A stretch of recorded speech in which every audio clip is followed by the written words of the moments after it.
Europe 1, 16h, 18h. On marche sur la tête. Cyril Hanouna. Eh oui, merci d'être là, merci à tous d'être là. Alors aujourd'hui c'est jour de chiffres. Ouais. Alors il faut que j'explique aux auditeurs, les audiences radio c'est pas comme à la télé, c'est pas tous les jours en fait, c'est tous les 2-3 mois. 2 mois, voilà, la prochaine sera le 15 janvier. Oui. Voyez ou pas, après 15 janvier, après ce sera le 15 avril. Tout à fait. Après, ce sera le 15 juillet, on sera tous en vacances, bien entendu. Le 15 juillet, vous pouvez avoir des mauvaises audiences, que personne vous appelle. Vous êtes tranquillement en train de faire du pédalo. Les gens sont tranquilles. Là, c'est vrai qu'on est arrivé en septembre. Ouais. Et on avait une énorme pression, puisque c'est une case extrêmement importante. Il faut savoir que le 16-18, c'est ce qu'on appelle, voilà, il y a le matin et puis il y a l'après-midi. Donc merci déjà Europe 1 de nous avoir fait confiance. Et voilà. Ça marche, oui.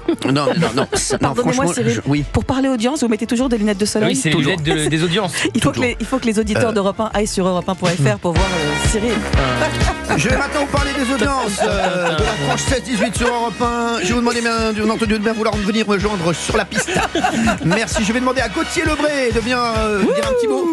Gauthier Lebray, heureux? Très heureux. J'ai une faveur à vous demander. Non, mais attendez, je vais donner les audiences. Non, mais attendez, ça veut rien dire. Non. Déjà, ça Rien ne veut n'est rien jamais gagné. dire. Il y a Fabien Lecoeuvre qui vient d'arriver, mais il est fou, lui. Mais parce que lui, il a des petites jambes, donc pour faire tout le couloir, déjà, faut que je dise aux auditeurs, déjà, Fabien Lecoeuvre, non, mais ça, pour faire le couloir, déjà, c'est 45 minutes. Donc, déjà, oui, je vous dis, non, on parlait des audiences d'Europe 1, je voudrais déjà remercier les auditeurs d'Europe 1 d'avoir adhéré à ce nouveau rendez-vous, mais on doit faire encore mieux et on va essayer encore de faire encore mieux pour eux, bien entendu. Voilà, et d'essayer d'avoir plus de Gauthier Lebray, plus de Olivier d'Artigol, plus de Valérie Benaïm et plus de Fabien Lecoeuvre. Enfin, quand même pas non plus énormément. Mais voilà. Mais non, franchement, je voudrais vous remercier puisque les audiences. Moi, je peux pas parler chiffres. Allez-y, Gauthier Lebray. Moi, ça me gêne. Ça vous gêne? Qu'est-ce qui vous gêne? Ça me gêne de parler cette progression. Oui, ça me gêne. Cette explosion. Vous êtes obligé de prendre votre téléphone pour savoir la progression. Au chiffre près. Oui, au chiffre près. Oui, 495 000 auditeurs et auditrices. Oui. Plus 262 000 en un an. Plus combien en un an? 262 000. Quoi, 262 000? Il faut expliquer aux auditeurs que la part d'audience a triplé, tout simplement. Voilà. Ça a triplé. Donc merci 3 fois. 3 fois merci. C'est beau ce que dit Benaïm. Voilà, c'est tout. J'ai les poils. Franchement, j'ai des poils. Quand Benaïm parle, j'ai des poils. On voudrait vous remercier. Pourquoi il n'y a pas des danseuses de Rio derrière vous? Merci. Demain, on fêtera ça vraiment. Joli. Demain, on fêtera ça vraiment. J'ai prévu des happenings. Ah. Oui, je vous le dis. Je voudrais juste remercier, là, sans rigoler, je voudrais remercier d'abord les auditeurs d'Europe 1. Je voudrais remercier aussi, bien entendu, je voudrais remercier Donna, voilà, notre patron, qui m'a fait confiance, vraiment, qui est un amour, et qui m'a fait confiance, bien sûr, qui a cru en nous. Toutes les équipes d'Europe 1 qui m'ont accueilli. Franchement, on se régale. Et je voudrais dire aussi les équipes techniques. J'en ai eu des réalisateurs en radio. Ouais. Je vous jure. Franchement, j'en ai eu, j'en ai fait beaucoup de radio.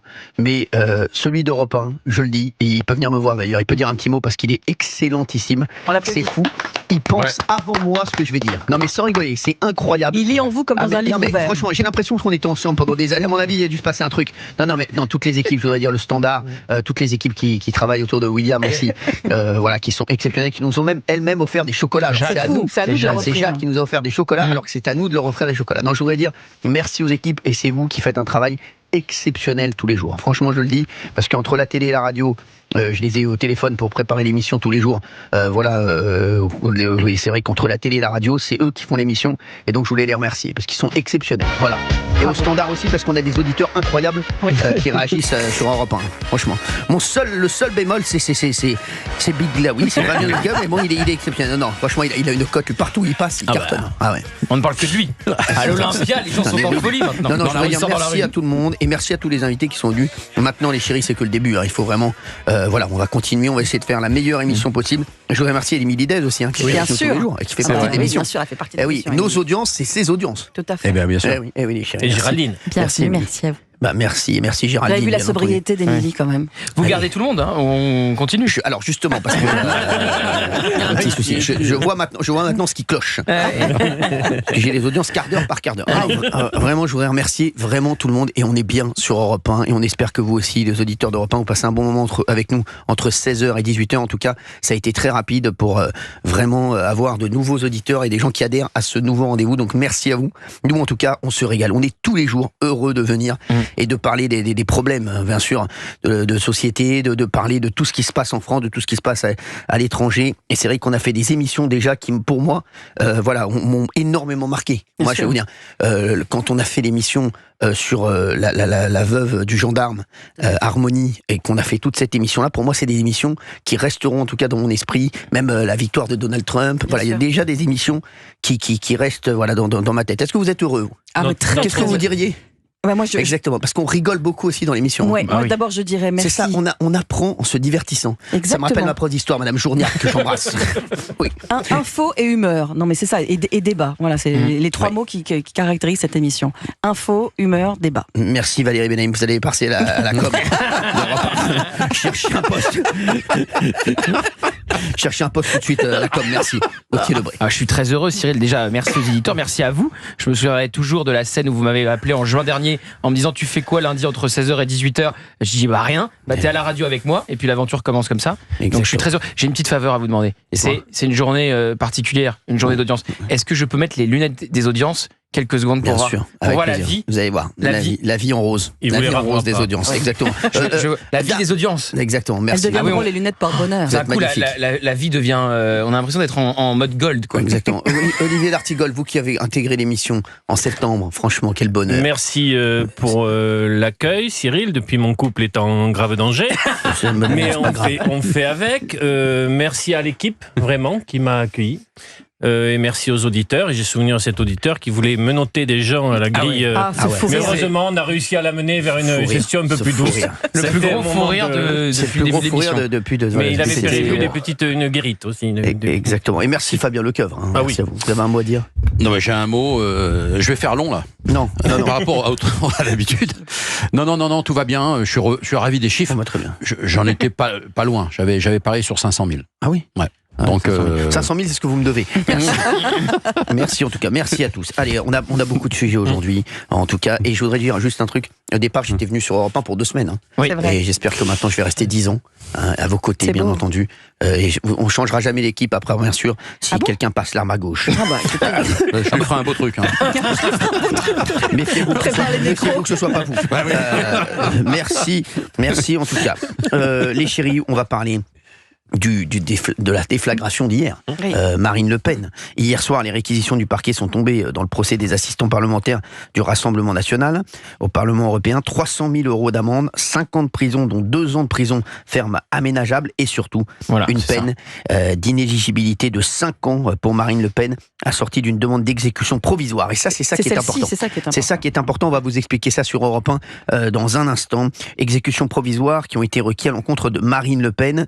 Alors, procès politique ou simple application du droit, on va en débattre, on va en parler, on va vous donner des éléments bien entendu aujourd'hui sur Europe 1 pour comprendre et pour savoir ce qui va se passer en 2027, parce que là ça rebat complètement les cartes de 2027 si Marine Le Pen est mise hors jeu. Alors c'est sachez-le, tout le monde en parlait. Moi déjà, cet été, j'étais avec j'étais avec plein de gens qui me disaient on va voir ce qui va se passer autour de Marine Le Pen.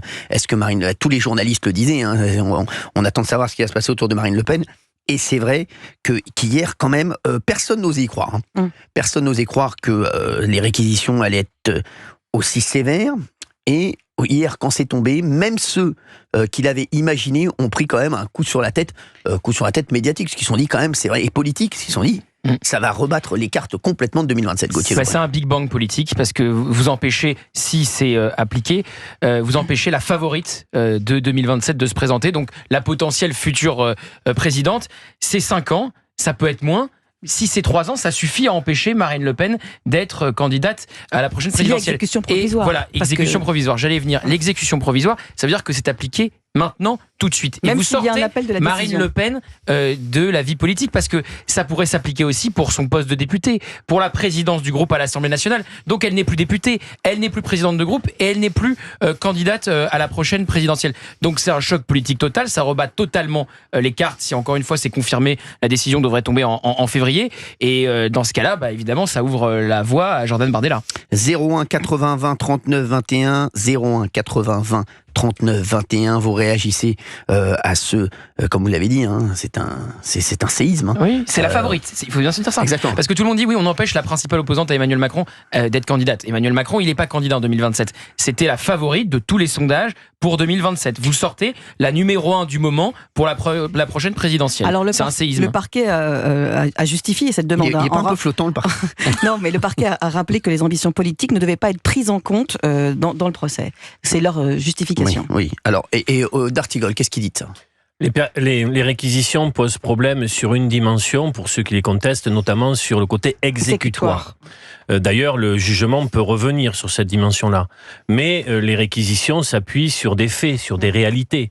C'est-à-dire sur un détournement de 4 millions d'euros, sur une période très longue, c'est totalement inédit, c'est 3 mandatures, et sur des profils, les chefs de cabinet de Marine Le Pen, de Jean-Marie Le Pen, etc.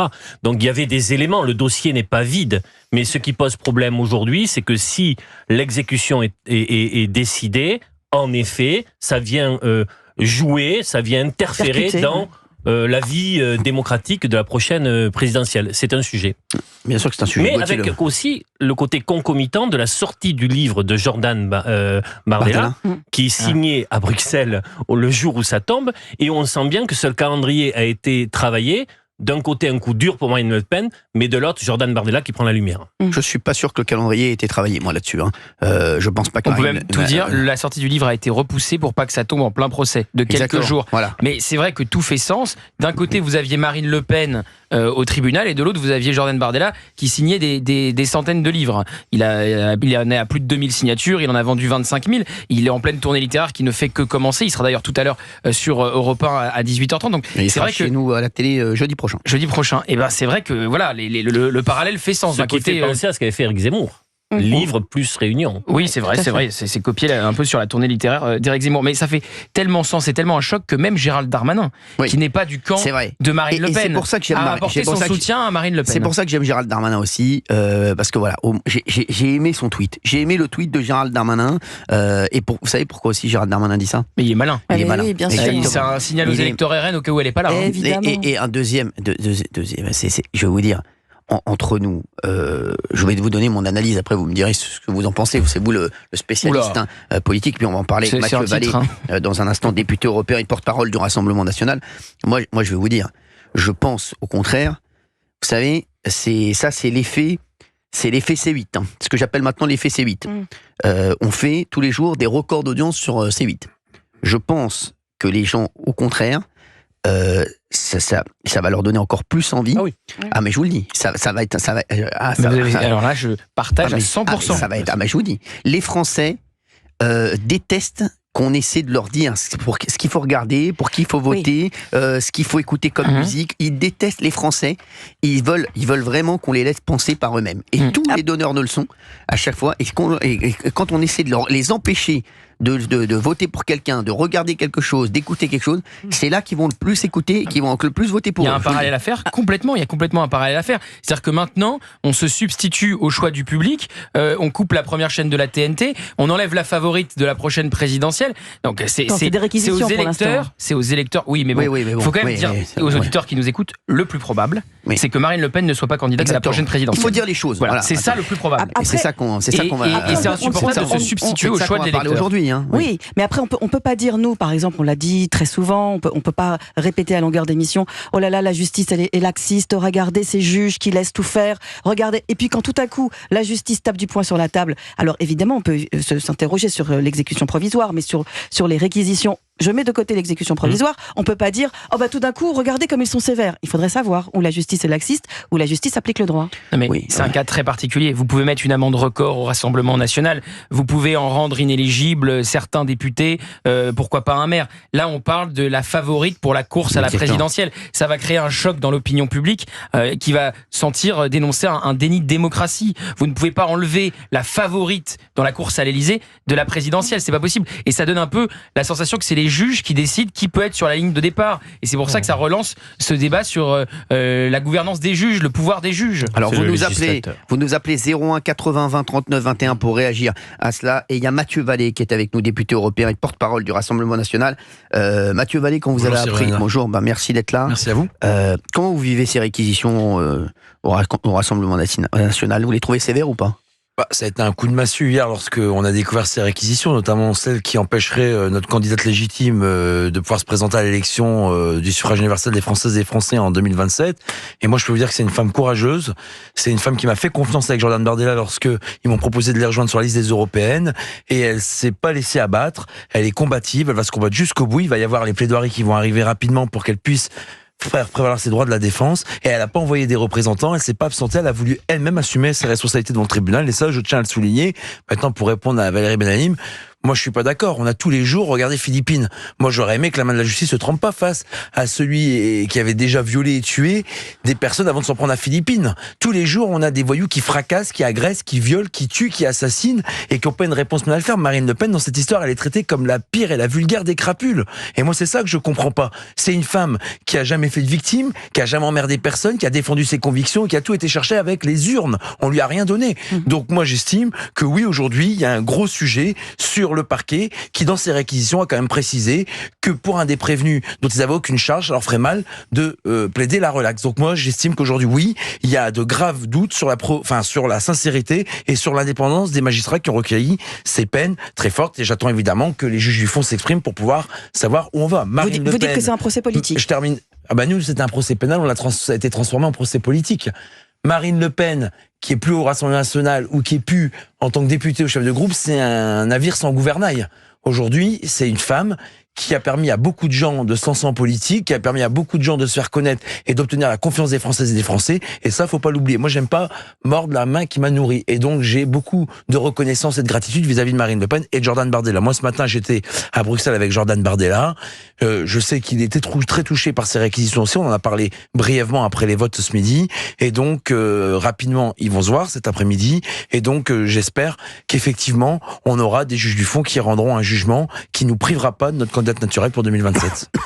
Gauthier Lebret, est-ce qu'on peut rappeler aux éditeurs d'Europe 1 ce qui est reproché à Marine Le Pen et au Rassemblement national? Oui, alors pour faire très simple et pour que tout le monde comprenne, il est reproché au Rassemblement national, qui à l'époque était le Front national, d'avoir utilisé des assistants parlementaires, donc du Parlement européen, qui doivent travailler au Parlement européen, à d'autres tâches, notamment à Paris, pour d'autres affaires qui ne sont pas liées au Parlement européen. Que ce soit un chauffeur ou que ce soit de l'assistanat de représentants du Front National à Paris. Par exemple, il y a un mail de Julien Audoul qui, après plusieurs mois, alors qu'il devrait être au Parlement européen, envoie un mail en disant « Est-ce que je peux venir au Parlement ?» Bah oui, il doit venir puisqu'il est censé y travailler. Donc ça, c'est une pièce qui est dans le dossier et qui a été utilisée contre Julien Audoul. Donc voilà, c'est ça, c'est d'avoir détourné de l'argent du Parlement européen. On parle de 4 millions pour avoir utilisé des personnes, avoir payé des personnes avec l'argent du Parlement européen, mais qui faisaient d'autres tâches, pas liées au Parlement européen. Très bien. C'est important de le resignaler, de recontextualiser ce qui s'est passé. Il y a 24 autres prévenus avec Marine Le Pen. Et Marine Le Pen, quand elle prend la tête du Rassemblement national, aurait pu décider d'arrêter avec ce système-là. À l'époque, ce qui n'est plus le cas aujourd'hui, le Rassemblement national est endetté de manière assez importante. Et au lieu de mettre un terme à ce dispositif-là, systémique, d'utilisation des assistants parlementaires, parce qu'aujourd'hui, Mathieu Vallée a certainement des assistants parlementaires qui sont associés directement à son activité de député européen. Mais à l'époque, ça n'était pas le cas. Et Marine Le Pen, au lieu d'arrêter ça, poursuit et renforce ce dispositif-là. C'est pourquoi ça lui est reproché en premier lieu. Alors, est-ce que vous trouvez ça, ce jugement sévère? C'est la question qu'on va vous poser sur Europe 1. 01 80 réquisition. 20. Par réquisition, exactement, oui, c'est vrai. 01 80 20 39 21, les demandes, les demandes, les réquisitions du parquet sont tombées, hein, comme on l'a dit, 300 000 euros d'amende, 5 ans de prison, 2 ans de prison ferme aménageable, donc ce sont les réquisitions. Est-ce que vous trouvez ces réquisitions, bien entendu, sévères et surtout une peine d'inéligibilité de 5 ans et ça est assorti d'une demande d'exécution provisoire. On va expliquer ce qu'est la demande d'exécution provisoire parce que c'est extrêmement important. Ça veut dire que ça s'applique tout de suite, c'est ça. Maintenant. Voilà. Même s'il y a un appel de la décision. Voilà, même s'il y a un appel. Donc c'est-à-dire que si ça s'applique en février prochain, puisque la décision sera connue en février prochain, ça veut dire que Marine Le Pen n'est pas candidate en 2027. Ça veut dire qu'elle n'est potentiellement plus présidente de groupe et plus députée. Elle perd tout. Elle sort de la vie politique. En février prochain.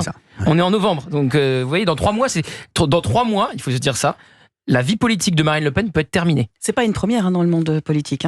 Non, mais c'est une première pour une favorite à la présidentielle. C'est une première. Tout à fait. Ça sera un séisme chez nous. J'ai une pensée, rapidement pour Louis Alliot, pour Julien Audoul, pour tous ces élus qui, si le tribunal suit les réquisitions du parquet, ils sont plus députés, plus maires. Et Catherine Grisé, qui est députée européenne qui est une amie, qui perdront immédiatement leur mandat, puisque s'il y a une exécution dont vous expliquerez dans un instant en quoi elle consiste, effectivement, il y aura... C'est pas l'idée, c'est pas de se larmoyer sur nous. C'est de se dire que c'est des élus. Moi, je vois Catherine Grisé, elle s'engage fortement sur des sujets économiques, sur des sujets pour les femmes. Julien Audoul, dans sa circonscription de Lyon, à Sens, il se bat aussi pour ses habitants. J'ai eu l'occasion à plusieurs reprises d'y aller. Et pendant la campagne, et il y a quelques semaines, dans sa circonscription où il est adoré parce qu'il fait du terrain, il fait des réunions, il fait des marchés, il fait des rencontres avec la population.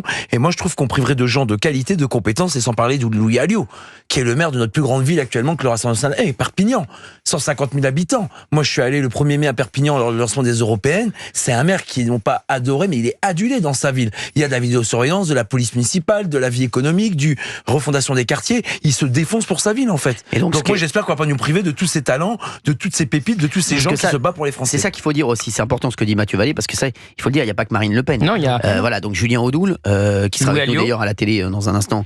Il y a Louis Alliot. Et ça veut dire vous réenclenchez des élections, c'est-à-dire nouvelle élection municipale en février prochain, enfin quelques semaines après à Perpignan, nouvelle élection législative dans Lyon, là où est Julien Audoul, c'est ça. Ça veut dire qu'ils sortent de la vie politique pour X années.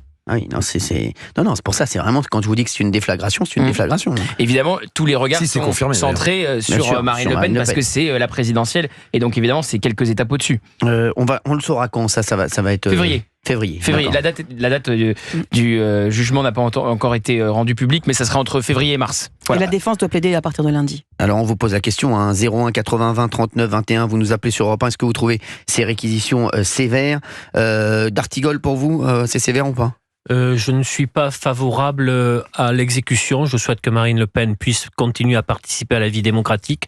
Mais concernant les autres peines, je trouve que c'est juste puisque c'est l'application de la loi. Ouais. D'accord. Mais voilà, vous êtes pour enlever cette exécution provisoire qui l'empêcherait de se présenter en 2027. Oui. Voilà, d'accord, on est là-dessus. Je pense que on va avoir des auditeurs en ligne. C'est important d'avoir l'avis d'Olivier d'Artigol. 01 80 20 39 21. Vous nous donnerez votre avis dans un instant autour de la table. Mathieu Vallée reste avec nous. Il y a Léon Desfontaines aussi qui viendra tout à l'heure. On veut savoir ce qu'il en pense. Si Léon Desfontaines, porte-parole du Parti communiste français, et on va lui dire ce qu'il pense aussi de Fabien Roussel. Parce que Fabien Roussel, tout allait bien, et puis là, de plus en plus, pas ce qu'il fait là. Il a changé d'avis sur les événements d'Amsterdam. Au début, il a fait un tweet très sévère et très juste sur ce qui s'était passé, les attaques antisémites, et après il est allé sur BFM face à Benjamin Duhamel. Il a commencé à relativiser en disant oui, mais avant il y a eu un drapeau arraché, comme si ça pouvait justifier quoi que ce soit. Bon, un drapeau palestinien. On va parler de tout ça dans un instant. Pour le moment, Mathieu Vallée est avec nous, eurodéputé porte-parole du Rassemblement national, et vous nous appelez 01 80 20 39 21 sur Europe 1, on vous attend. Europe 1, 16h, 18h. On marche sur la tête. Cyril Hanouna. On est heureux d'être avec vous tous les après-midi. Merci encore. Oui, plus 262 000 auditeurs en un an. Plus 262 000 auditeurs en un an. Vous êtes 262 000 de plus à nous écouter entre 16h et 18h sur Europe 1. Merci à vous. C'est absolument incroyable. Merci. Franchement, c'est... Merci. Ils sont super en régie. Merci. Non, c'est ma mère, est en régie. Elle est contente. Elle est contente. Et Europe 1 s'envole. Voilà. Toute la radio s'envole. Bravo d'ailleurs à tout le monde. Bravo à mon Pascal Pro qui cartonnait, que j'embrasse. Bravo à Laurence également. Voilà, toute Laurence Ferrari, toute la grille le matin. Formidable. Bravo à Dimitri. Le matin, Sonia Mabrouk, Dimitri, toute l'équipe. Franchement, bravo à eux parce que c'est exceptionnel ce qu'ils font. Ils cartonnent. Voilà. Merci. Et bravo à Gauthier Lebray pour l'ensemble de sa carrière parce qu'il est dans toutes les émissions du groupe. C'est quand même le gars entre CNews et Europe 1, je crois qu'il fait 18 heures d'antenne par jour. C'est 8 avec vous le week-end. C'est vrai, en plus c'est 8 avec moi le week-end. N'oubliez pas ça. Et plus si affinité. J'espère qu'on va avoir des Il va affinités. pas vous lâcher comme ça, celui-ci. Oh que non, on va pas me lâcher Tu comme parlais ça. de lui. Cyril et moi Bah, nous, ou de moi Les deux, on va pas se lâcher comme ça. 01 80 20 39 21, vous réagissez et vous réagissez aux réquisitions du parquet qui sont tombées dans le procès des assistants parlementaires du Front National, hein, parce que c'était lorsque ça s'appelait le Front National. Très drôle, il y a Jean-Luc Mélenchon. Oui, alors qui Jean-Luc a réagi Mélenchon. et qui défend bec et ongle Marine Le Pen. Hein. Alors, bec et il ongle, veut son deuxième tour. Il veut son deuxième tour en 2027, Le Pen Mélenchon. Exactement, il est contre l'exécution provisoire. Il est pour que, quand on fasse appel, on ne soit pas rendu inéligible. Je vais vous lire son tweet. Madame Le Pen et le Rassemblement national seraient condamnés pour les délits que la justice leur reproche, mais qu'elles soient décrétées inéligibles reste à l'appréciation du juge, c'est bien. Contrairement au Rennes, nous sommes contre les peines automatiques. Enfin, il y a en France et dans le monde un doute sur l'action de la justice dans le champ politique. Ces décisions devraient donc s'appuyer sur des principes constants. Une peine d'inéligibilité ne doit pas être appliquée avant expiration de tous les recours prévus par la loi. Sinon, la crise politique sera aggravée sans aucun avantage pour la société. Jean-Luc Mélenchon veut son second tour avec Marine Le Pen. Et surtout, vous savez qu'il y a aussi les assistants parlementaires de la France Insoumise. Donc bientôt, ça va être au tour de la France Insoumise d'y passer. Donc évidemment, il n'a pas intérêt à dire il faut que la justice soit sévère sur Marine Le Pen. C'est pas innocent. Ah bah c'est sûr. Bah bien sûr. Oh, regardez Valérie Benham qui dit c'était pas innocent d'ailleurs. Quel bonheur de l'entendre, celle-ci. Oh là là, toujours le bon mot, c'est incroyable. J'adore, mais quel talent. Mais c'est ça qu'il faut souligner. Vraiment, le sujet j'en prends plein les mirettes. Mais vraiment, j'en prends plein les mirettes dans cette émission. Je vais dire une phrase historique. Jean-Luc Mélenchon a raison. Jean-Luc Mélenchon a raison. Alors moi aussi, je vais dire une phrase historique. Jean-Luc Mélenchon a raison. Mais on l'a dit pas tous les jours cette phrase. Donc c'est sûr qu'on l'a dit pas tous les jours. On l'entend quand on l'a dit. 14 novembre 2024. Ouais, c'est fou. 16h34. Jean-Luc Mélenchon a raison parce que ce qui est le plus choquant, entre guillemets, le plus surprenant, le plus sujet à débat, c'est cette exécution tout de suite en février prochain, avant même l'appel. C'est cela, Olivier le disait aussi. J'ai mon docteur qui m'appelle. Oui. Il vient de m'écrire. Oui, mon docteur vient de m'écrire. Il me dit hier, tu as fait un mea culpa sur Sébastien Delogu. Aujourd'hui, tu dis que Mélenchon a raison. Veux-tu venir me voir prochainement au cabinet? Je vais prendre rendez-vous quand même. Non mais ouais, on n'est pas bien. J'ai l'impression qu'on est, on n'est pas bien. Je vous le dis, on n'est pas bien. Non mais c'est incroyable. Non mais Jean-Luc Mélenchon, bien sûr, il prêche pour sa paroisse. Hein. Et tous ceux qui, de toute façon, ils ont tous intérêt à défendre. Croyez-moi. Oui. Ils ont tous intérêt à défendre et ils vont tous défendre d'ailleurs. Mais ils sont pas cons. On va pas se raconter d'histoire. Hein. Ils vont tous y aller de leur tweet. Vous allez voir. Voilà, c'est sûr. Hein. Sauf Xavier Bertrand. Ah, Xavier Bertrand. Mais oui, Xavier Bertrand le détaille. Alors, mais je vais vous expliquer pourquoi. Alors, il est pas Premier ministre. Je raconte aux auditeurs. Vous voulez que je vous raconte l'histoire avec Xavier Bertrand? Je vais vous raconter l'histoire avec Xavier Bertrand. Alors, je vais vous raconter l'histoire avec Xavier Bertrand. Vous allez la raconter? Je vais vous raconter l'histoire. Et j'ai rien contre Xavier Bertrand, je connais pas. Il m'a assuré une voiture un jour. Non, mais c'est vrai. Comment ça, vous assurez une voiture? Une Fiat Uno, là. Il est assureur, Xavier Bertrand. Oui, bien sûr. Bah oui, bien sûr, à Saint-Quentin, il m'a assuré une Fiat Uno, là, il y a encore 3 ans de ça, là. Elle partait à la casse et lui, il m'a dit d'accord, je te la prends. Moi, j'ai rien contre lui. Donc, Xavier Bertrand, je vais vous raconter l'histoire. Xavier Bertrand, c'est très simple. Pardon, Cyril, mais oui, Mathieu Vallée. D'habitude, c'est du grand Mendes, là, vous êtes les chiffres savourants. Ah ouais, ça. Je suis dépité depuis hier soir et on va se battre, mais là, je suis pas venu pour rien. À défaut d'avoir des réquisitions. Si je peux vous détendre. Franchement, c'est du bonheur. Hein. Si je peux vous détendre, Mathieu Vallée, je vais vous raconter l'histoire. Donc, Xavier Bertrand, il est content. Donc, il dit je veux être Premier ministre. Donc, il fait savoir à tout le monde je veux être Premier ministre. Donc, il a Emmanuel Macron au téléphone et il lui dit Emmanuel Macron lui dit c'est bon, t'as bien vu avec Marine Le Pen. Hein. Oui, t'inquiète pas, j'ai vu avec elle. Il y a aucun problème, elle va laisser passer. T'inquiète pas, c'est bon, j'ai vu. Oh, tu peux dormir tranquille, va te coucher, t'inquiète pas. Tu peux revoir Rocky 2 avec Brigitte ce soir.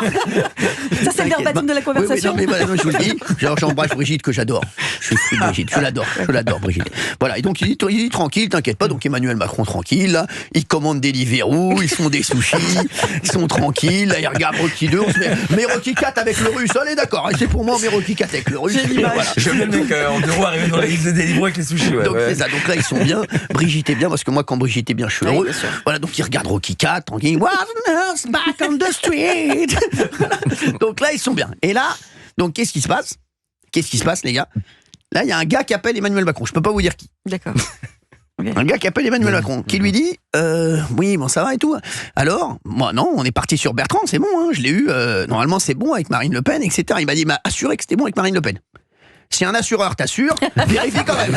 C'est moche. Le gars lui dit ça. Tu vois, le gars lui dit ça. Donc vérifie quand même. Voilà. Donc, il lui dit t'es sûr? Il dit oui, je te dis vérifie. Parce que moi je te dis, j'ai eu Marine Le Pen, je peux te dire qu'elle va pas du tout valider Xavier Bertrand. Donc tu vas te le faire retoquer, c'est sûr. Il dit mais non, il vient de me dire que c'était bon. Bon alors, Brigitte, arrête Rocky 4, on a une couille. On va le reprendre après, mais là, voilà. Donc là, ils annulent les sushis, tout ça, voilà, dégoûté. Il appelle Marine Le Pen. Il lui dit alors, qu'est-ce qui se passe? Xavier Bertrand, c'est bon, vous l'avez validé? Et il dit non, mais Xavier Bertrand, no way. Xavier Bertrand, Marine Le Pen, no way. Brian is the kitchen. Donc Marine Le Pen lui dit no way, il n'y a pas de Xavier Bertrand. Sûr et certain, il n'y a pas de Xavier Bertrand. Donc là, le président, il dit, bah attends, donc Xavier Bertrand, c'est mort. Donc il rappelle même pas Xavier Bertrand. Ah oui, il n'a pas déplugué. Non, c'est Xavier Bertrand, il croit qu'il est Premier ministre.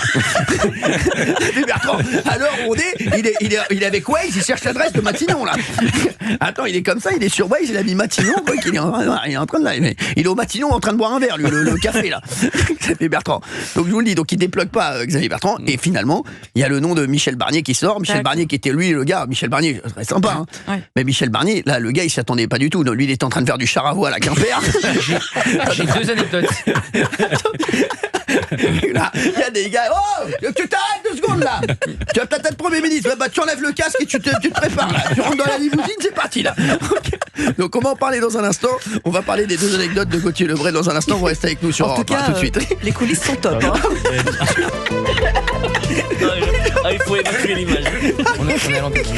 Il est 16h41 sur Europe 1. Merci d'être avec nous. Alors, on rigole beaucoup à l'antenne et également. Vous avez un talent, Cyril, si je peux me permettre, c'est vraiment de savoir faire vivre les coulisses politiques. Ah, mais vous savez que je me demande si on va pas en faire des podcasts. Hein. Ce serait formidable. Mais franchement, c'est énorme. Hein. Voilà, mais je me demande, mais je raconte aux éditeurs d'Europe 1 parce que c'est vrai, c'est ce qui s'est passé. Hein. Mais complètement. Et donc après, non, Michel Barnier, je vous le dis, Michel Barnier, ça fait longtemps que Laurent Wauquiez il avait dans la tête.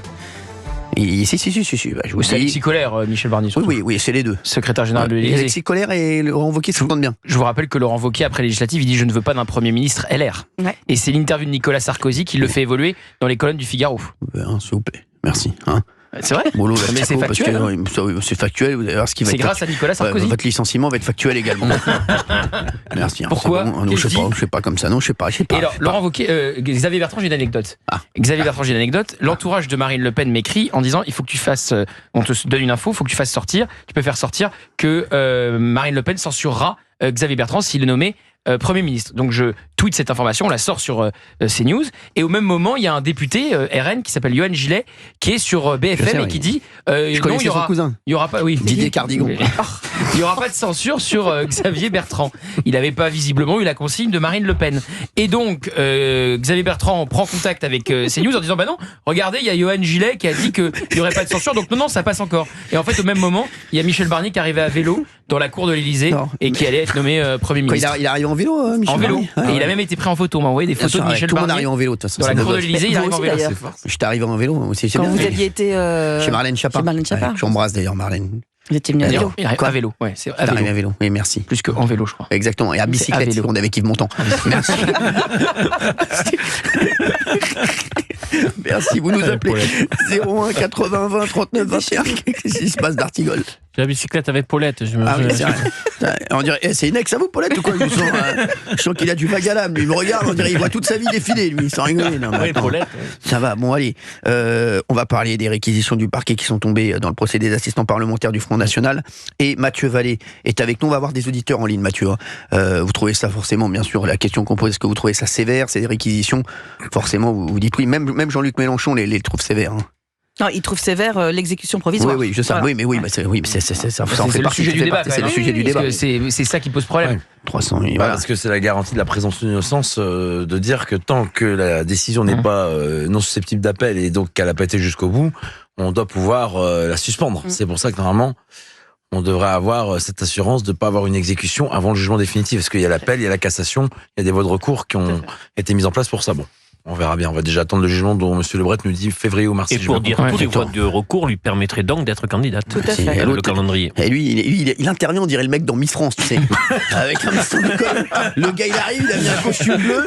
Oui, actuellement, Miss Poitou-Charentes, et l'accent du Sud-Ouest comme ça. J'ai des retours. J'ai des retours concernant la manière dont vous imitez l'accent du Sud-Ouest. Des amis me disent, il faut que tu dises à Cyril. Ah, mais je les embrasse. J'embrasse vos amis. Ils le vivent mal. Vous avez encore des amis, vous. C'est ça la vraie. C'est la vraie info. Oui, ça, c'est vrai. Des amis, oui, c'est une femme. Et sur tous les coups, je peux vous dire que lui, il a fait du mal à Pau, je peux vous dire. Il a fait du mal à la ville. Annie est avec nous sur Europe 1. Merci Annie du Loiret. Oui. Merci Annie. Oui. Merci d'être avec nous Annie. Bonjour à tout le monde et toutes mes félicitations pour l'enfant de Valérie Benaïm. Non. Mais depuis que je sais que vous êtes sur Europe 1 ainsi que Monsieur Pro, j'écoute Europe 1. Avant, j'écoutais jamais. Ça me fait plaisir. Merci. Donc, merci Annie. Mais j'aime bien toute l'équipe, malgré que je ne sois pas d'accord avec tout le monde. Oui, d'Artigol. Oui, mais j'aime bien quand même. Ouais, moi aussi. C'est un petit peu. On dit tous la même chose. Hein. On n'aime pas discuter avec lui, mais on l'aime bien quand même. C'est un petit peu ce que tout le monde dit. C'est ce qui revient, même sa femme. Il est pas méchant. Non, il est pas méchant. Puis on s'y attache. Non, il est pas méchant. C'est un doudou, vous savez. Mais il n'est pas propre encore. Et puis il est en voie de disparition. Vous savez, les communistes, quand on en a un, on le bichonne. Oui. Merci. Il y a Léon Desfontaines qui arrive dans un instant. Léon Desfontaines, pas Bataille et Fontaine. Rien à voir. Voilà, merci. Le jeune communiste. Annie, alors Annie, vous vouliez réagir. Pour vous, c'est sévère? Oui. Alors, moi, je suis pas surprise du résultat. Parce que je pense qu'ils veulent abattre Marine Le Pen. Et je pense qu'ils ont fait double procès. C'est-à-dire que son père, lui aussi, normalement, il aurait dû être au procès. Comme son père ne peut pas se présenter étant malade, donc ils ont fait double procès sur sa fille. Et elle paye pour les deux. Elle paye pour son père. Et allô? Oui, on est toujours là, Annie. Oui. On n'est pas. Et donc, je pense qu'il y en a 2-3 qui sont. Oui, ils sont tous là, ne vous inquiétez pas. Je pense qu'elle paye aussi pour son père. Donc, ils vont tout faire pour le Rassemblement National n'existe plus, mais bon, ils se trompent. Hein. Et le Rassemblement National. Oui, il existe encore. Oui. Oui, mais ce que dit Annie, attendez, j'explique, parce que l'autre, il est sur le coup. Là. Ce qu'est en train de dire Annie, elle a employé la bonne expression, puisqu'elle pense qu'ils veulent anéantir le Rassemblement National, pas le Front National. Ils veulent anéantir le Rassemblement National. C'est ça? Non. Ils ont jugé le Front National. Ils ont jugé. Merci. Moi, j'avais compris ça. L'explication de texte. Moi, j'essaie de défendre Annie. Franchement, donne-te la confiture à Jean et tu rendras en chiant. Ils ont jugé le Front National et le Rassemblement National. C'est tout. D'accord. C'est la continuité. Et bon, alors on dit il y a Bardella, mais si Bardella se retrouve tout seul, je pense qu'il passera pas. Non pas qu'il n'est pas capable, mais je pense qu'il passera pas. Donc moi ça me dégoûte complètement. Il y a tous les adhérents. Enfin moi je suis pas adhérente Marine Le Pen. Hein. Je suis sympathisante. D'accord. C'est pas pareil. Hein. C'est comme donc, Valérie Benaïm avec Olivier d'Artigol. Je suis sympathisante pour l'instant. Elle n'est pas adhérente, elle est sympathisante. Elle attend de voir, et puis après peut-être qu'elle va adhérer. Elle attend que la place se libère. Voilà. Mon Dieu. On est d'accord. Et je pense qu'ils peuvent réussir à la démonter comme ça. Ah oui. Ils vont tout faire. Parlez pas de Benaïm avec d'Artigol. Vous devez vous arrêter. Là, dit, ça me gênerait. Benaïm n'est pas une armoire Ikea. Merci. Benaïm, je serai toujours là pour vous sauver. C'est bien aimable. Et je trouve que cette justice, elle est vraiment injuste parce que vous avez des voleurs, des violeurs, tout ça. Tout cela, ils passent en justice, ils sont mis dehors. Là, c'est une histoire financière que bon, j'ai pas tout compris, hein, et je pense que je dois pas être la seule, hein. Et je pense que si on mettait un peu plus le nez dans les députés européens, on aurait des surprises aussi. Donc voilà, c'est tout ce que. Merci Annie. moi, je souhaite bon courage à Marine Le Pen, et puis voilà. Il y a Mathieu Vallée qui est là, vous voulez lui poser une question, ou lui dire bonjour, lui dire au revoir? Moi, je suis contente. Moi, j'aimais bien avant qu'il passe au Rassemblement National. Ouais. Et je trouve qu'il se défend bien. Parce qu'il est souvent attaqué sur les chaînes. Hein. Il est calme. Il est secoué, c'est un orangina là, sur les chaînes. Oui. Mais c'est quelqu'un de très bien, je pense. Merci, et c'est pour ça qu'ils ont de plus en plus de monde, parce que maintenant, autour de Marine Le Pen, on a des gens... moi, je les trouve sincères. Authentiques, et moi je trouve qu'ils grugent pas les gens. Je pense pas, sinon je serais vraiment déçue. Alors, dans un instant, vous avez quel âge, Annie? Annie, elle a 67 ans. 67 ans, je suis allé à son anniversaire l'année dernière. Une grosse soirée. 8000 personnes, 4000 watts de son. Vous avez quel âge, Annie? J'avais ramené David Guetta d'ailleurs. 67 ans. 67 ans. D'accord, ok. Je le savais, j'étais à son anniversaire l'année dernière. On avait fêté ça. Oui, surtout je suis du mois de septembre. Vous savez, je sais, comme moi, Annie. Comme moi. Fait ensemble. Annie, il y a Léon Desfontaines, porte-parole du Parti communiste, qui arrive dans un instant. Vous avez un petit mot à lui dire peut-être? J'ai pas envie parce que je trouve pas. Il y a quelque chose qui me gêne chez lui. Il va passer une tête. C'est international, il est gentil, entre d'Artigol et de Fontaine. Ah bah là, je vais vous dire. Ils sont surreprésentés, les C'est l'URSS, là. Je préfère encore d'Artigol. Oui, c'est ce que dit. C'est souvent ce qu'on dit quand on parle de d'Artigol, on dit souvent je préfère encore. Il y a très peu de gens qui disent je préfère d'Artigol. C'est souvent je préfère encore d'Artigol à la personne susnommée. Il est gentil. Merci. Il est gentil. Oh, il est mignon, c'est un doudou. Et il a bon caractère. C'est vrai. Excellent. Parce que les humeurs constantes. L'année prochaine, je pense qu'il va avoir la peluche d'Artigol à la fête de l'humain. Je peux vous dire, mais il est mignon comme tout. Non, mais c'est vrai que lui, on le lâche à la fête de l'humain, c'est un bonheur. Je l'adore, franchement, je l'adore. Merci Annie d'avoir été avec nous sur Europe 1. Et bon courage à vous. Merci. Il va m'en falloir, là. Je vais avoir les deux, là. Oui. Je sais, bien sûr. Bon, merci. J'aime bien Gauthier, moi. Ouais, moi aussi. Merci. Il a un air coquin. Je le sais. Annie voit juste. Il a un air coquin et il est malin. Il est très malin. C'est pour ça qu'il est avec moi. Il veut me sucer mon sang, mon argent. Vous êtes pas là-dedans. Vous êtes fou, quoi. Il y a déjà un couple dans l'équipe, on va pas en faire un deuxième. C'est bon, il y a déjà D'Artigol, Benaïm, on va pas faire que des couples dans cette équipe. Non mais c'est bon. Merci Annie d'avoir été avec nous sur Europe 1. Merci, je vous embrasse fort. Merci Annie. Les chéris, vous réagissez. Il est 16h52. On est en direct, bien entendu. 01 80 20 39 21. Je vous remercie encore pour les audiences d'Europe 1. Voilà, avec plaisir. Merci. C'est rien, c'est ma mère. On dirait un mec bourré au fond de la salle. Voilà, donc merci à vous. Franchement, merci à vous d'être aussi nombreux à nous écouter, les chéris. Vous réagissez. Est-ce que vous trouvez les réquisitions du parquet envers le Rassemblement national, est-ce que vous les trouvez donc trop sévères? Alors, est-ce que vous voulez que je vous raconte comment Michel Barnier est devenu Premier ministre? Il a garé le char à voile. Non, mais c'est rien. Alors, vous voulez que je vous raconte? Oui, bien sûr. Je vous raconte. On l'avait laissé sur son char. Michel Barnier. Michel Barnier, on s'en rappelait plus. Il avait été, on s'en rappelait plus de Michel Barnier. 4 fois ministre, 2 fois commissaire. On s'en rappelait plus. La dernière fois qu'on l'avait vu, c'était à la primaire de la droite pour la présidentielle de 2022. Donc Michel Barnier, lui, il était tranquille. Là, je t'explique, il était devenu champion de bowling, le gars. Il était en Savoie. Il faisait de la montagne. Je t'explique, c'était strike sur strike, Michel Barnier. Donc là, Michel Barnier, champion de bowling, il va avec sa lance de la boule. Il avait sa boule MB, il avait sa propre boule au bowling. À faire, il lançait. Et là, je peux te dire, quand il est arrivé, c'était le taulier là-bas. Il avait ses propres chaussures. Parce que c'est toujours chiant au bowling d'amener ses chaussures. Lui, Michel Barnier, il avait les siennes, il arrivait. Il était en costume chaussures de bowling. Je vous le dis, donc il est arrivé, tranquille, le gars, vraiment. Non, j'ai l'impression d'être dans l'émission de Stéphane Bern. Secret d'histoire. Je vous raconte ce que je vous dis. Donc le gars, taulier, il était en Savoie, là, il connaissait la dame de. Avec la dame de Haute-Savoie. Il chantait du Francis Cabrel toute la journée, il était tranquille, il était bien. Bon, là. Sur ce, Xavier Bertrand, out, puisque je vous l'avais dit. Ouais. Xavier Bertrand, il avait menti à Emmanuel Macron, il avait fait croire à Emmanuel Macron, Marine Le Pen, n'allait pas le shooter, et finalement, donc, Xavier Bertrand, out. Donc là, qu'est-ce qui se passe? Merci. Il y a des illustrations sonores. Il y a le nom de Michel Barnier qui sort. Ouais.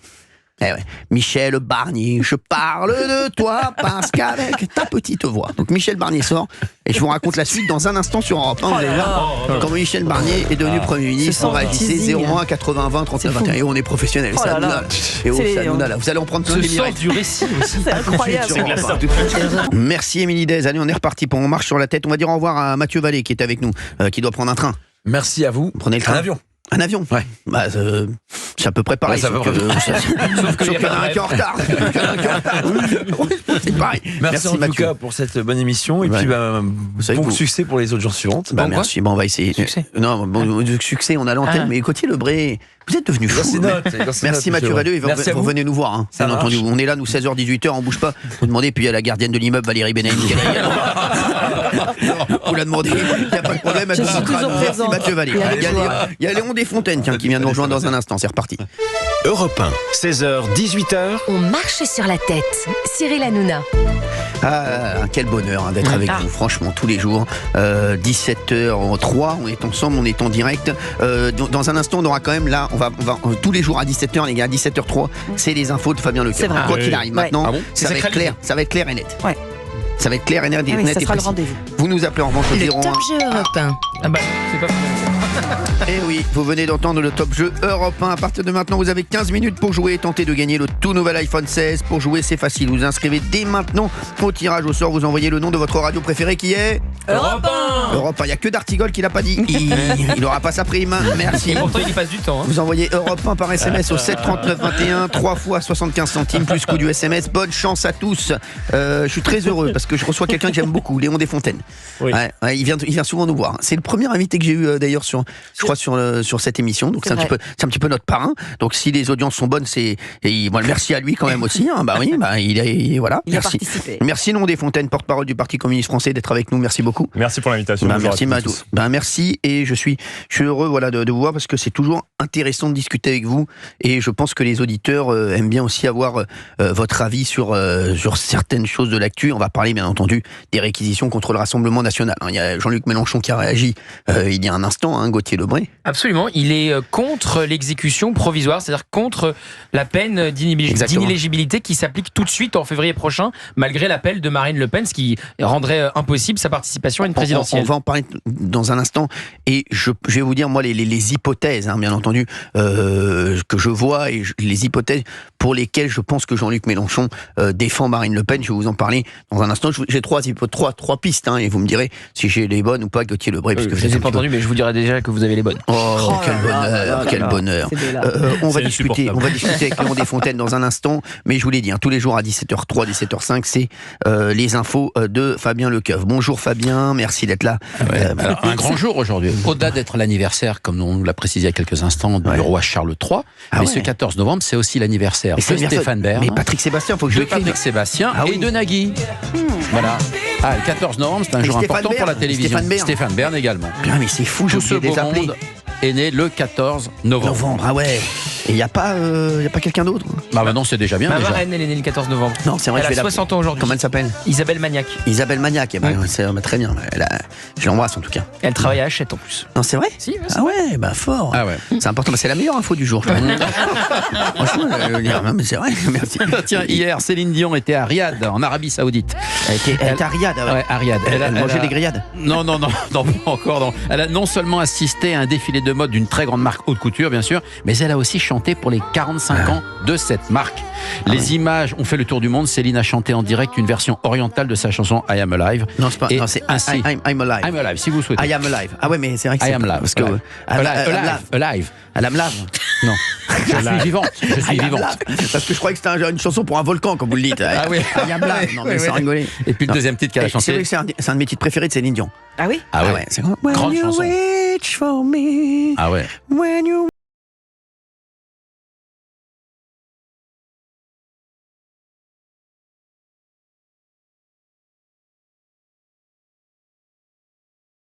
Et elle a chanté aussi. Vous avez été Céline Dion dans le générique de TPMP.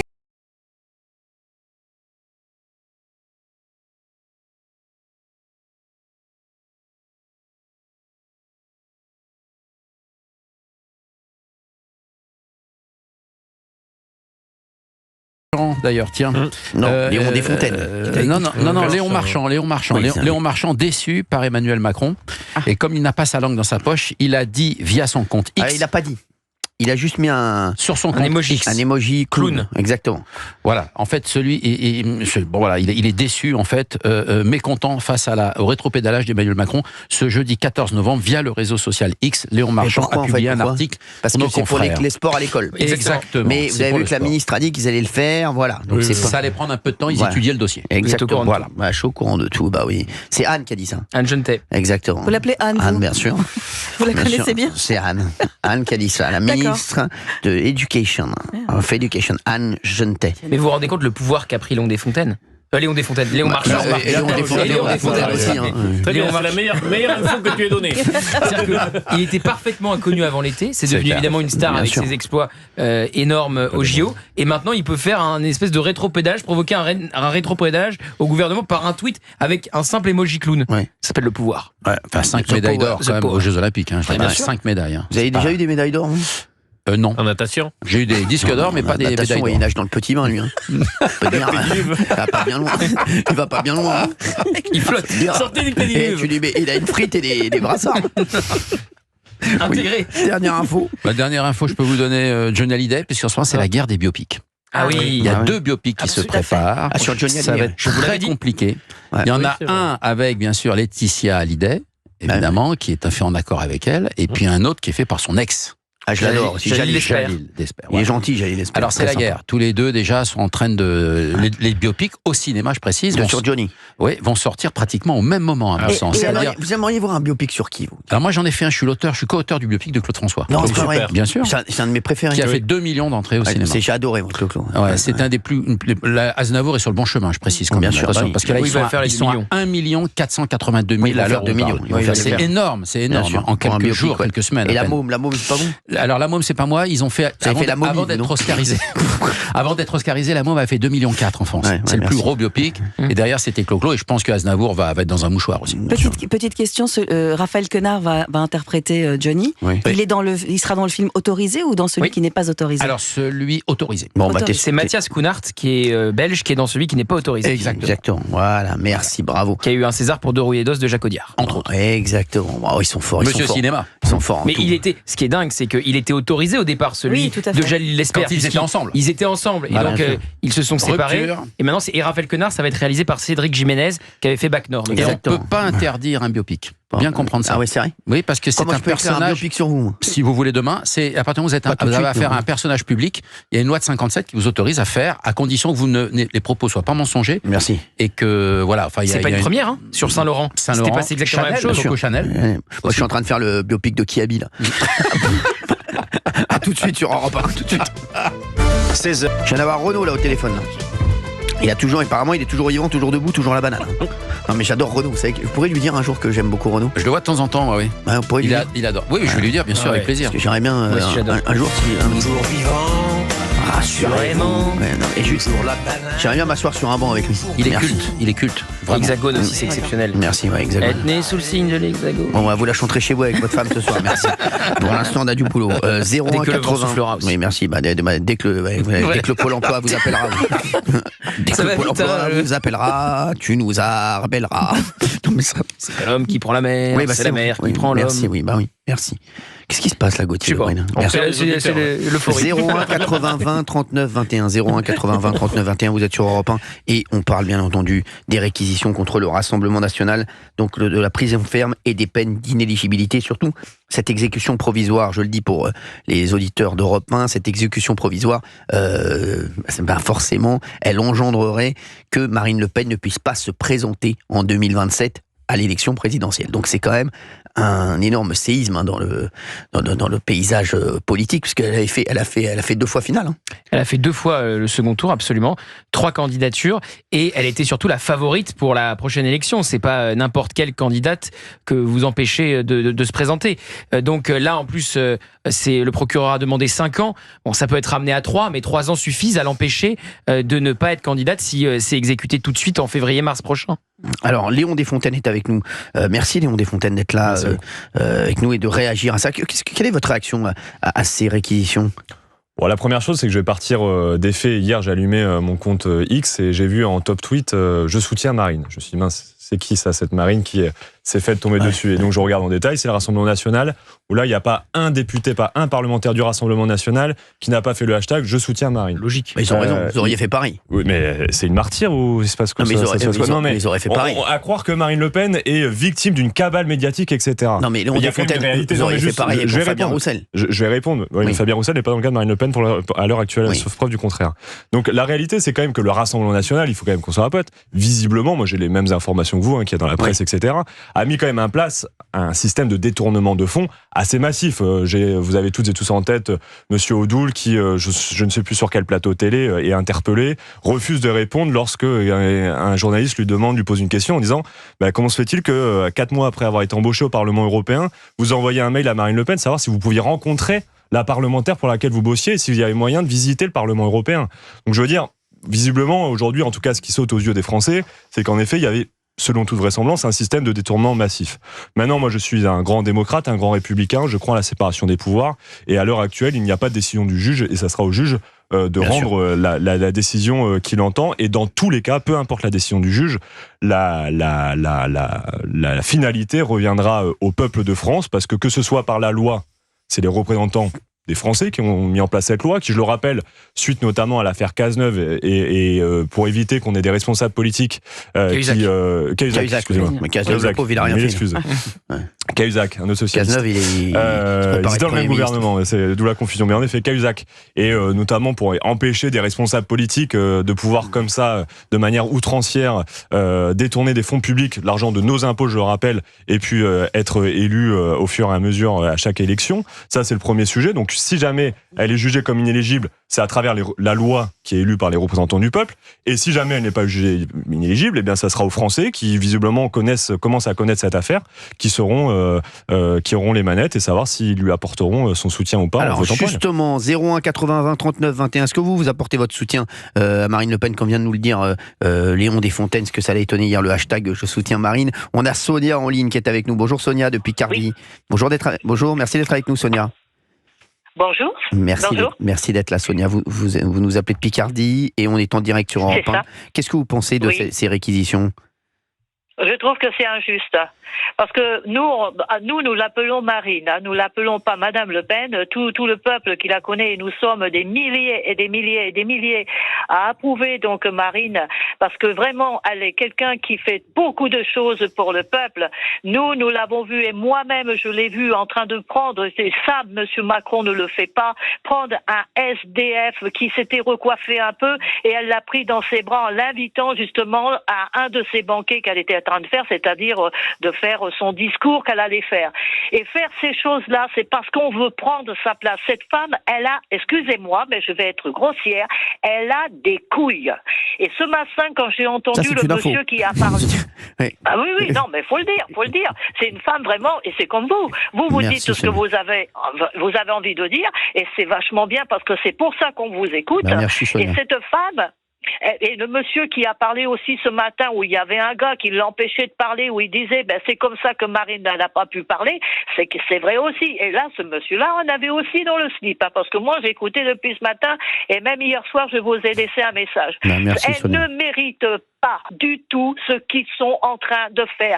Combien du gouvernement ont détourné du pognon, déjà ne serait-ce que monsieur Sarko, il a quand même détourné beaucoup de pognon, il a des casseroles au cul. Il va avoir un jugement, Sonia, qui va arriver. Je crois que c'est en cours. En tout cas, en attendant, lui, on n'en parle pas. Mais si, on en a beaucoup parlé. Vous rigolez à chaque fois que Sonia, Nicolas Sarkozy pour le coup, on en a énormément parlé. Un juge, on en parle tout le temps. Oui, c'est vrai. C'est vrai. Voilà. Non, le truc sur Marine Le Pen, moi, ce que je pense, Sonia, personnellement, je pense que personne n'a intérêt à ce que Marine Le Pen soit inéligible. Moi, je pense que si Marine Le Pen est inéligible, ça va être déjà, je vous dis, l'effet domino. Ça va être moi je vous dis, vous allez voir que si Marine Le Pen tombe, il y en a beaucoup qui vont tomber derrière. Ça, c'est sûr. C'est sûr. Mais je vous le dis. C'est sûr. Parce qu'elle est tellement appréciée partout, surtout le peuple, hein, pas les bobos, hein, ça non, mais surtout par le peuple. Et le peuple est nombreux. Le peuple compte sur elle. Elle a tellement dit des choses qu'elle voulait faire et qu'elle a toujours été empêchée, mais jamais Madame Le Pen n'a dit moi présidente je ferai ci, moi présidente je ferai ça. Jamais. Ça c'est François Hollande. Oh bah oui, il n'y a pas que lui, hein. Malheureusement, il n'y a pas que lui. Et quand elle faisait ses discours, parce que nous, on sait toujours sur le hasard qu'on est arrivé pour l'entendre, etc. Mais quand elle parlait, par exemple, pour du travail, a dit le président Macron, il dit faut du travail, mais il faudrait peut-être que recréer des entreprises en France. On appelle le chômeur feignant, mais le feignant, il veut travailler, mais il n'a pas de travail. Comment voulez-vous qu'il fasse? Il faut qu'il prenne le train, ça coûte trop cher. Et souvent, le train, il fait aussi la grève. Donc, Madame Le Pen était en train d'expliquer aussi pour le coût des retraites. Et ça, c'est intéressant aussi à savoir parce que beaucoup, les radios comme RTL ont coupé.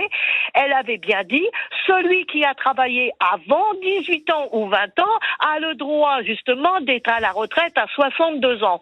Celui qui a travaillé à 23 ans, lui, il est à la retraite plus tard, ce qui est normal. Moi, j'ai travaillé, pour mon âge, j'ai 67 ans, j'ai travaillé, j'avais 8 ans, j'avais 12 ans, mais on n'était pas déclaré par les patrons, etc. Donc, elle était pour la défense des ouvriers. Et si vous aviez vu ces milliers de gens, mais même des femmes qui portaient le voile, des musulmans, tout ça, ils étaient avec elle, ils l'entouraient comme une mère poule. Mais si on perd Madame Le Pen, on perd tout, parce que c'est notre repère, c'est notre lumière, c'est notre cœur, c'est notre réchauffe. Ah oui. Et là, ils sont en train de la condamner, mais c'est dégueulasse. Vous parlez d'elle comme moi, je parle de Gauthier Lebray, c'est fou. C'est fou, Sonia. C'est ma lumière. Alors, merci, Sonia, en tout cas, pour votre témoignage. Merci d'avoir été avec nous sur Europe 1. Merci beaucoup, Sonia. Oui, merci aussi. Merci de m'avoir laissé la parole. Et voilà, j'espère qu'elle ne sera pas condamnée. J'espère que tout le monde qui écoute en ce moment vont se mettre, parce que là, c'est vrai que ça va faire une sacrée manifestation. Hein. Là, c'est sûr que ça va barder. Hein. Là, c'est sûr. Hein. Là, je crois que celle qui l'a condamnée, elle n'a pas intérêt à sortir. Hein.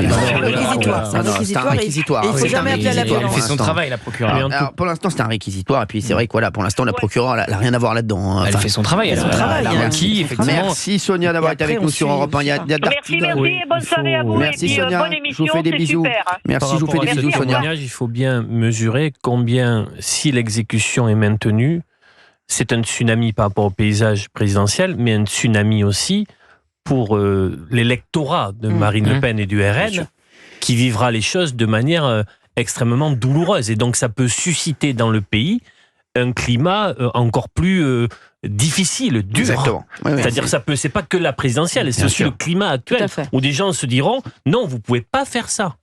Et pourtant, Dieu sait que je ne souhaite pas le succès de Marine Le Pen. Léon Desfontaines, vous préférez que ce soit qui, vous, le candidat du Rassemblement National, Marine Le Pen ou Jordan Bardella?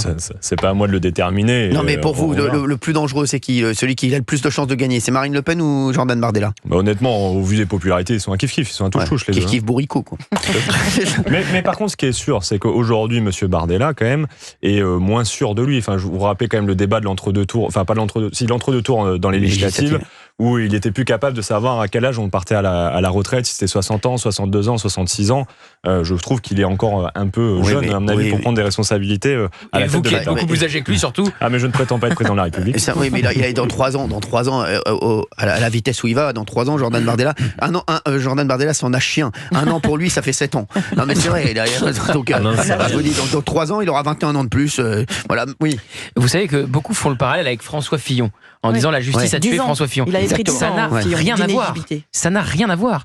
Les Français ont pu mettre un bulletin François Fillon dans l'urne s'ils ont voulu. Exactement. Il a pu se présenter. Alors on peut dire la presse a fait des révélations. Oui, le parquet national financier s'est saisi très vite. Oui, mais il y avait le bulletin Fillon. Donc les électeurs qui ont voulu mettre le bulletin Fillon dans l'urne. Mélenchon, Hamon. Oui, ils ont pu le faire. Que des mecs là, on empêche les Français de mettre le bulletin Le Pen dans l'urne. C'est bien différent. Oui, merci, c'est important de le signaler. Mais les Français ne sont pas pour autant prêts à ce qu'on abroge quand même cette loi qui permet justement d'éviter tout débordement comme il y a pu avoir par le passé et de partis politiques, de responsables politiques de première ampleur qui s'occupent de détourner des fonds publics. Je veux dire, le peuple de France paye des impôts aujourd'hui, on est des honnêtes gens, on travaille et on voit qu'on a des responsables politiques qui sont pris la main dans le pot de confiture. Moi je trouve que cette loi, elle mérite d'être existée. Si jamais elle est contestée parce qu'il y a une décision du juge qui irait dans le sens de l'inéligibilité de Marine Le Pen, eh bien on peut aussi ouvrir un précédent, et si on met en cause cette loi, eh bien derrière c'est la porte ouverte à tous les mais là, on s'interroge, c'est l'exécution provisoire. Merci Valérie Bénet. Oui, mais de toute façon, la décision de la juge, c'est le juge qui aura le dernier mot. On va en parler dans un instant. Continuez à nous appeler, j'ai vraiment envie d'avoir des auditeurs là-dessus. 01 80 20 39 21, 01 80 20 39 21. On est sur Europe 1, on vous attend, à tout de suite. Pascal, voilà, que j'embrasse fort et que vous retrouvez tous les jours 9h, 9h30, c'est un carton, et 11h, 13h, carton aussi pour les émissions de Pascal, l'heure des pros, et Pascal et vous. Et nous, merci à vous, voilà, ça enregistre, c'est la meilleure progression de toute radio confondue pour donc on marche sur la tête. Merci. C'est le mec bourré du fond de la salle. Merci maman, et bravo à tous. Allez, c'est reparti pour On marche sur la tête. Europe 1, 16h, 18h. On marche sur la tête. Cyril Hanouna. On marche sur la tête sur Europe 1, 17h33. On est bien entendu en direct. Il y a Léon Desfontaines qui est avec nous. Merci Léon Desfontaines d'être là. Léon Desfontaines qui vient de voir, qui avait démarré avec nous. Il était venu nous voir même en juin dans l'émission. Porte-parole du Parti communiste. Léon Desfontaines qui réagit bien entendu aux réquisitions contre le Rassemblement national et contre Marine Le Pen. Il y a beaucoup d'auditeurs 01 80 20 39 21 qui veulent réagir à ces réquisitions. On a Christine qui est avec nous. Bonjour Christine du Pas-de-Calais. Bonjour à toute l'équipe et félicitations. Merci Christine, c'est très gentil de votre part et on va essayer de faire encore mieux la prochaine fois pour vous. J'en doute pas. Merci. Christine, vous voulez réagir bien sûr au cas de Marine Le Pen et vous voulez nous donner votre analyse. Moi, en fait, je suis pas aussi inquiète parce que je pense que c'est peut-être une chance. Alors, je suis un peu il y a des gens qui disent comme vous, contraire, Christine. Parce que je pense que Madame Le Pen, elle a un plafond de verre et qu'on a vu ça aux dernières élections, que ce soit avec M. Bardella et ce qui s'est passé. En fait, les 11 millions de personnes qui ont voté pour le Rassemblement national sont cocus. Et je pense que le fait de partir, ça va peut-être provoquer un raz-de-marée au Rassemblement national. Et peut-être qu'on va mettre des gens qui vont peut-être réussir à monter tous ensemble avec diverses droites, parce que je pense qu'il faut se rassembler, et avec Madame Le Pen ne veut pas, je pense, ce rassemblement des droites. Je pense que M. Bardella ou d'autres, peu importe, mais je pense qu'il y a des personnes compétentes dans ce parti, peuvent se rassembler, et puis avec peut-être M. Zemmour, Madame Marion Maréchal et d'autres personnes de droite pour monter un parti tous ensemble et enfin arriver au pouvoir. Alors Christine, il y a beaucoup d'auditeurs qui me disent souvent sur Europe 1 quand ils m'appellent l'après-midi, qui me disent après ces élections législatives, ces législatives anticipées, on s'est tous dit on ne gagnera jamais. Beaucoup de sympathisants du RN qui me disent on ne gagnera jamais, et ils pensaient que toutes les planètes étaient alignées pour gagner lors des législatives, et c'est vrai qu'il y a beaucoup de gens qui disent ça. Donc votre discours, c'est un discours aussi qu'on entend, Gauthier Lebray. Oui, alors je vais aller même plus loin. Il y en a qui disent que le non Le Pen ne peut pas gagner et que c'est le barrage du non Le Pen, avec évidemment sa filiation avec Jean-Marie Le Pen, qui empêcherait Marine Le Pen d'accéder à l'Élysée. C'est vrai que je ne pensais pas que le Front républicain fonctionnerait, parce qu'il y avait beaucoup de sondages qui montraient que les électeurs n'écoutaient pas les consignes de vote de Paris. Force est de constater que le Front républicain a fonctionné, et a fonctionné plutôt à plein tube, puisqu'il a empêché le RN d'avoir une majorité absolue, alors que le jour de la dissolution, c'était acquis même dans la tête d'Emmanuel Macron. Et pas de majorité d'ailleurs. Pas de majorité du tout. Mais Emmanuel Macron avait même expliqué à ses plus proches et à son père, qui l'avait révélé ensuite, que quand il dissout, il pense que Jordan Bardella va se retrouver à Matignon. Donc il y a quelque chose qui ne se déroule pas comme prévu. Évidemment, il y a les désistements. Il y a aussi, il faut le dire, une très mauvaise campagne de second tour du Rassemblement national, avec une liste de candidats qui fait polémique, la double nationalité. Il y avait des candidats qui n'étaient pas au niveau, comme ce candidat qui s'est retrouvé face à Antoine Armand. Exactement, c'était une catastrophe totale. Et donc, ils ont viré celui qui était chargé du casting pour la prochaine fois, au cas où il y aurait une nouvelle dissolution. Mais est-ce que le RN arrivera un jour à arriver au pouvoir ? C'est vrai que la question est posée après la défaite des législatives. Ou est-ce le nom de Marine Le Pen ? Est-ce que Jordan Bardella ferait mieux ? Certains disent Jordan Bardella ferait mieux, et donc ça peut lui libérer la voie, effectivement. Léon Desfontaines, vous en pensez quoi de tout ça? Il y a un aspect intéressant dans ce que disait votre auditrice, c'est que Christine du Pas-de-Calais, si j'ai bien compris, c'est ça. qui disait qu'il fallait une alliance des droites. C'est la fin de la stratégie ni gauche ni droite. Et d'ailleurs, la preuve en est avec le Rassemblement national, avec les discours que tient Jordan Bardella. Le Rassemblement national s'assume de plus en plus comme un parti de droite. Et donc, comme tout parti de droite, finalement, il va mener la vie dure aux travailleurs. C'est aussi ça la réalité derrière. C'est qu'on le voit aujourd'hui à l'Assemblée nationale, ils votent main dans la main avec le gouvernement, enfin avec le gouvernement actuel. D'ailleurs, ils se disent eux-mêmes offusqués, ils s'offusquent eux-mêmes du fait que les députés marcheurs ne sont pas présents pour défendre les textes du gouvernement et qui sont les seuls à le défendre. Donc la réalité, c'est qu'on est en train de voir aujourd'hui que le Rassemblement national est certes un parti d'extrême, comme la gauche aime le dire régulièrement, mais c'est aussi un parti de droite et avec les mêmes logiques finalement libérales qui nous ont menés. Alors là j'ai remarqué ça, Léon Desfontaines, et ça c'est intéressant que vous le fassiez aujourd'hui, c'est de la nouvelle stratégie. Vous avez vu maintenant la nouvelle stratégie aussi des opposants du Rassemblement national, c'est de dire qu'ils se sont normalisés. Avant, on essayait de dire vraiment le Rassemblement national, attention, ce sont les extrêmes, Rassemblement national, on va pas voter pour les extrêmes, et maintenant, c'est vrai qu'il y a une autre stratégie qui est en train d'émerger, c'est cette stratégie ils se sont normalisés. Et le Rassemblement national, maintenant, c'est comme les autres partis. C'est ce que je revois depuis longtemps. En plus, et je pense que c'est à cause de ce qui se passe aussi avec la LFI, étant donné que la LFI, aujourd'hui, est devenue le parti... c'est le parti qui, aujourd'hui, on a vu les sondages. C'est aussi ce qu'a joué le Rassemblement national. Le Rassemblement national joue ça. Mais joue la normalisation. Est-ce que pour le Rassemblement national, est-ce que c'est bien de jouer la normalisation? Il faut se poser la question aujourd'hui aussi. Parce que la stratégie de la LFI, elle est claire. Et c'est vrai que la LFI, il y en a beaucoup aussi, qu'on en parlait là hier, il y a beaucoup de mecs de LFI qui sont passés au premier tour lors des législatives. Donc ça marche donc chez certains électeurs. C'est bordélisation versus normalisation. Jordan Bardella, dans son livre, affirme une orientation d'une droite libérale, ce que Marine Le Pen ne faisait pas. Exactement. Et le vote de la partie recette du budget, le Rassemblement national vote contre parce qu'il juge ce budget trop à gauche, et c'est donc une clarification sur la ligne. Et il y a donc là quelque chose à suivre sur la manière dont ça va se passer au sein du RN concernant cette clarification. Alors, je vais vous dire un truc dans un instant. Vous restez avec nous sur Europe 1. Christine reste avec nous. Les autres auditeurs aussi, vous nous appelez 01 80 20 39 21. On revient dans une minute. 17h41 sur Europe 1, on marche sur la tête, on est en direct, appelez-nous 01 80 20 39 21, merci à vous d'être aussi nombreux à nous écouter. Christine est avec nous il y a un instant puisqu'on parle des réquisitions contre le RN et notamment de cette inéligibilité de 5 ans pour Marine Le Pen, assortie d'une demande d'exécution provisoire, ce qui voudrait dire que ça serait effectif maintenant. Tout de suite, en février prochain. Tout de suite, exactement. Peu importe les appels. Exactement. Et elle perd tout, son poste de député, de président de groupe. les appels. Exactement. Donc c'est quand même, comme on a dit, une déflagration dans le monde politique. Alors il y a Christine qui est avec nous il y a un instant, qui elle n'est pas inquiète. Christine qui dit, à son avis, c'est peut-être même pour la droite. La droite, c'est peut-être une chance. Merci Christine d'avoir été avec nous sur Europe 1. Merci beaucoup. Je vous en prie. C'était un plaisir. Et vous nous rappelez quand vous voulez, entre 16h et 18h, on est là. J'aurais voulu quand même répondre au monsieur qui représente la gauche. Alors, c'est Léon Desfontaines, vous savez, du Parti communiste. Oui, je ne savais plus son nom, veuillez m'excuser. Mais moi, je suis artisan, je suis indépendante, je travaille plus de 80 heures par semaine. Je m'estime, comme ce monsieur disait, une ouvrière. Et c'est pas pour autant que j'ai ces idées. Et pourtant, je suis du côté ouvrier. C'est ce que je voulais dire. Très bien. Voilà. Mais moi, je suis assez d'accord avec vous, Christine.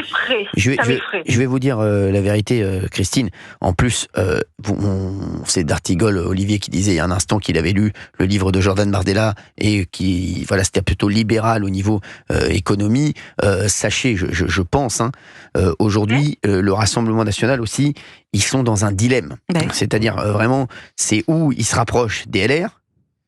Et là, ils vont ratisser plus large à droite et ils vont peut-être avoir les points qui leur manquent pour accéder au pouvoir, ou bien ils essaient encore de ratisser les classes populaires où ils sont déjà très très forts, mais parce qu'en ratissant chez les LR, ils peuvent perdre beaucoup de classes populaires, et sinon ils vont essayer de ratisser chez la LFI. Enfin, LFI, mais aujourd'hui, ça joue aujourd'hui sur leur programme économique. Oui. Ouais, mais monsieur Hanouna, je pense pas que ce soit un problème de gauche ou de droite maintenant.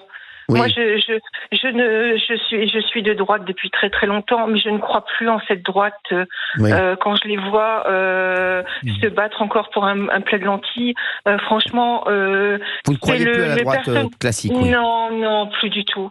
Moi, je voudrais des hommes qui ont envie, ou des femmes bien sûr, qui ont envie une bonne fois pour toutes de redresser la France, d'aider les Français et d'avancer dans la sécurité, dans l'emploi, dans tout, arrêter toutes ces normes, etc. Alors tout le monde nous les promet, puis une fois qu'ils sont au gouvernement, il n'y a plus personne. Donc je voudrais des gens du civil, et je sais que dans le parti de Madame Le Pen, il y avait pas mal de gens qui étaient de divers univers et qui étaient du civil et qui avaient de très bonnes idées. Merci. Donc, Christine. C'était pour ça en fait. Très bien, ce témoignage. Mais maintenant, merci Christine. C'est hors sujet. Non, pas du tout. Vous n'êtes pas du tout hors sujet. Vous nous appelez quand vous voulez sur Europe 1. On est là pour vous. Merci Christine. On a Benjamin en ligne. Benjamin du Puy-de-Dôme. Bonjour Benjamin. Oui, bonjour Benjamin, Cyril. 30 ans du Puy-de-Dôme. Merci Benjamin d'être avec nous. Qu'est-ce que vous pensez de ce réquisitoire? Je venais pour Olivier d'Artigol, mais du coup, je vais faire une pierre deux coups. Je vais faire Léon Desfontaines, Olivier d'Artigol. Ah bah très bien. Faites-vous plaisir. Vous savez, quand il y en a pour un, il y en a pour deux. Il y en a un qui peut en cacher un deuxième. Allez, je rigole. Trêve de plaisanterie. Bon, effectivement, je rebondis juste effectivement sur ce que vient de dire Madame qui vient de passer et sur la réflexion de Monsieur Desfontaines. Comme si les ouvriers ne pouvaient pas être de droite. Moi, ça me rend perplexe. Et surtout, les ouvriers qui votaient Parti communiste dans les années 80, aujourd'hui, ils votent au Rassemblement national. Devrait quand même, qui devrait nous parler déjà. Moi qui viens de ce milieu ouvrier. Et justement, ils se sentent beaucoup plus représentés par cette droite nationale que par le Parti communiste. Autrement, ils seraient au pouvoir. Et concernant Olivier d'Artigol, je l'ai écouté encore ce matin. Il était dans une émission sur Europe 1. Sur cette affaire. Oui, à 9h, oui. Pascal Pro. À 9h, oui. Ce qui m'interpelle, c'est que aujourd'hui, bizarrement, les gens qui ont compris qu'il y avait vraiment une vendetta, le mot est peut-être un peu fort, mais l'idée c'est de dire voilà, aujourd'hui il y a vraiment une volonté de taper sur Marine Le Pen. Ceux qui voient très clairement ce qui est en train de se passer. On a une justice qui est à gauche, et bizarrement tous ceux qui sont qui sont à gauche justement sous-entendent en permanence. C'est marrant que il faut respecter les institutions judiciaires, elles sont indépendantes, il faut faire confiance à la justice et ça va bien quand la justice elle a la bonne étiquette. Sachant que Monsieur d'Artigol disait ce matin que 30%, enfin en gros un tiers des juges seraient du syndicat de la magistrature. Mais j'aimerais rappeler à Monsieur. Si, je vous écoute. Non, c'est Pascal Pro qui me disait ça, oui. Non, vous étiez pas avec Pascal Pro, vous étiez avec une dame. Je me souviens plus de l'émission, mais je m'en souviens très bien. Une dame, encore une autre. Non, c'était à 13h. Ah oui, décidément. Toutes les heures. Décidément, c'était à 13h. Il était avec Céline Giraud. Il y a une émission qui ne fait pas sur cette antenne, Olivier d'Artigol, ou pas? Excusez-moi. Oui, à 13h. Il les veut toutes, il les veut toutes. Et j'aimerais rappeler, j'aimerais poser une question à Monsieur d'Artigol. Oui. Est-ce que toutes les personnes qui votent pour Marine Le Pen ont leur carte au Rassemblement national? Non. Autrement dit, est-ce que parce que un juge n'est pas au syndicat de la magistrature, il pourrait pas réfléchir de la même manière? Alors vous savez, je vais vous dire, j'ai un ami, je termine juste là-dessus, après vous pourrez parler autant que vous voulez.